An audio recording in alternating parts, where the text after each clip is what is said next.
اسی طرح اس چیز سے بھی روک دیا گیا کہ کوئی مرد کسی عورت کے ساتھ اکیلے بیٹھے کسی کمرے میں، خواہ کوئی بھی کام ہو۔ رسول اللہ صلی اللہ علیہ وسلم نے فرمایا عورتوں کے پاس جانے سے بچو۔ اس پر انصار کے ایک صحابی نے عرض کیا یا رسول اللہ دیور کے متعلق آپ کی کیا رائے ہے، بردر ان لا جو ہے۔ آپ نے فرمایا دیور یا سسرالی رشتہ دار تو موت ہے، یعنی یہ نہیں کہ سب گھر والے چلے جائیں اور دیور بھابھی اکیلے گھر میں رہ جائیں، یہ پسندیدہ نہیں۔ رسول اللہ صلی اللہ علیہ وسلم نے ممبر پر کھڑے ہو کر علل اعلان سب کو فرمایا کوئی آدمی آج کے دن کے بعد کسی عورت کے پاس جس کا شوہر موجود نہ ہو نہ جائے، یعنی ہسبینڈ کی ایبسنس میں کوئی مرد کسی عورت کے پاس نہ جائے۔ ہاں اگر اس کے ساتھ ایک یا دو آدمی ہو تو پھر حرج نہیں، کیونکہ بعض اوقات کام ہوتا ہے، ضرورت ہوتی ہے، بعض اوقات میڈیکل ریزنز ہوتی ہیں، بعض اوقات کورٹ کے مسائل ہوتے ہیں، یا کوئی بزنس ہوتا ہے جس میں مشورہ مشاورت کی ضرورت ہوتی ہے۔ تو ایسی صورت میں کیا حکم ہے کہ اگر ضرورت پڑے مرد کی کسی عورت سے بات کرنے کی یا اس سے کوئی کام ہو تو 2-3 مرد اور بھی ساتھ ہوں، اکیلی عورت نہ ہو۔ جیسے آج کل ہمارے دفتروں کا کلچر بن گیا ہے، ایک لڑکی ایک لڑکا بیٹھ کے کام کر رہے ہیں، ہنسی مذاق چل رہا ہے، گپ شپ ہو رہی ہے، اسلامی لحاظ سے بالکل ممنوع ہے۔ آپ نے فرمایا کہ شیطان انسان کے جسم میں خون کی طرح دوڑتا ہے، تو شیطان جہاں موجود ہو وہ مرد اور عورت کا دل پاک کہاں سے رہنے دیں گے؟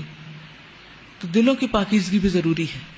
ذالکم اطہر لقلوبکم وقلوبہن، یعنی کوئی یہ نہیں کہہ سکتا کہ ہم کون سا کوئی برا کام کر رہے ہیں، کیونکہ انسان بظاہر اچھا کام کرتے ہوئے بھی اگر اپنے دل پہ پھر قابو نہ رکھ سکے اور انجام کار میں کہیں برا کر بیٹھے تو پہلے سے ہی حد بندی کر دی گئی، سد ذریعہ کر دیا گیا کہ جس ذریعے یا جس راستے جس دروازے یا جس ونڈو سے حرام تک انسان جاتا ہے وہ ونڈو بند کر دی جائے۔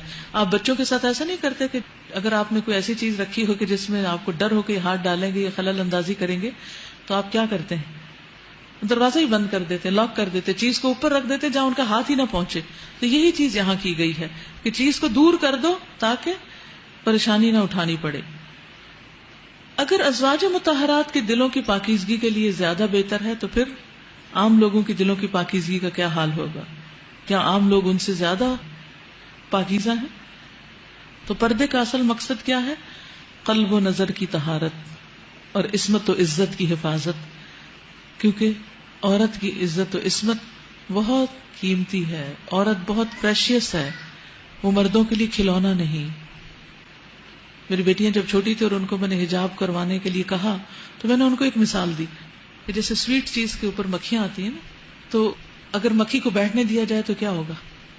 گندی ہو جائے گی، وہ چیز کھانے کے قابل نہیں رہے گی، بیکار ہو جائے گی۔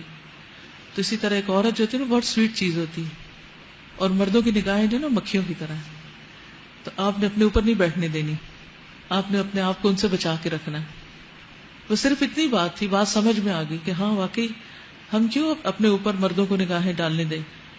تو پردہ کرنا بھی آسان، اور اس کا مقصد اور طہارت جو قلب و نظر کی اور ویسے بھی عزت و آبرو اور عصمت کی حفاظت وہ بھی اس میں موجود۔ تو کسی بھی طرح سے آپ اگر یہ سمجھیں کہ اللہ تعالیٰ ہمارے لیے ہماری ماؤں سے بڑھ کر ہم سے محبت کرنے والا ہے تو وہ احکامات ہمیں کیوں دے رہا ہے؟ وہ ہمیں پروٹیکٹ کرنا چاہتا ہے۔ حجاب عورت کی پروٹیکشن کے لیے ہے، عورت کی حفاظت کے لیے ہے، عورت کو بہترین مقام دینے کے لیے ہے۔ حجاب عورت کو مردوں کے ہاتھوں کھلونا بننے سے بچاتا ہے۔